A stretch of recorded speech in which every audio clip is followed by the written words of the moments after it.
Bonjour, je suis le docteur Yves Moncam, je suis cardiologue. J'ai travaillé à l'hôpital La Quintini de Douala, à l'hôpital général de Douala. J'ai été longtemps vice-président de la Société camerounaise de cardiologie. Je vais vous parler aujourd'hui du risque cardiovasculaire, car les maladies cardiovasculaires représentent, selon l'Organisation mondiale de la santé, la première cause de mortalité dans le monde, responsable de 18 millions de décès, soit 30% de la mortalité globale mondiale. En Afrique subsaharienne, 35 à 40 millions de personnes souffrent de maladies cardiovasculaires, cause de plus d'1 million de décès, soit 22% de la mortalité globale. Quelles sont les raisons de ce développement des maladies cardiovasculaires? Il s'agit essentiellement du vieillissement des populations, donc l'augmentation de l'espérance de vie, et de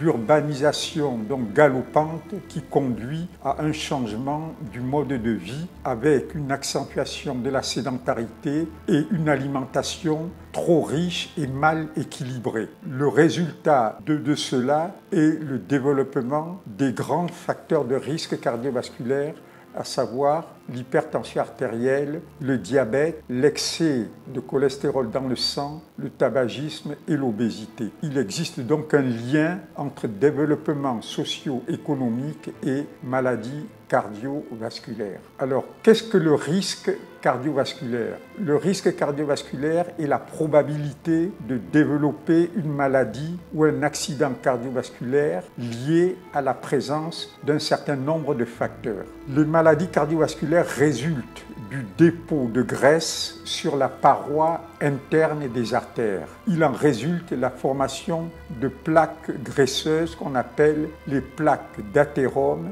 qui vont ralentir la circulation du sang qui alimente tous les organes, particulièrement le cœur, le cerveau, les membres inférieurs et les reins. Et ce phénomène graisseux est ce que l'on appelle l'athérosclérose. Chaque individu peut présenter un ou plusieurs facteurs de risque cardiovasculaire qu'il est important de connaître afin d'évaluer le risque cardiovasculaire global de l'individu. On distingue des facteurs de risque cardiovasculaire non modifiables qui sont le sexe, l'âge, l'hérédité et des facteurs de risque cardiovasculaire modifiables sur lesquels on peut agir, l'hypertension artérielle, le diabète, l'hypercholestérolémie, le tabagisme, l'obésité, mais aussi la sédentarité et le stress. Les facteurs de risque cardiovasculaire ne s'additionnent pas, ils se potentialisent. Il est possible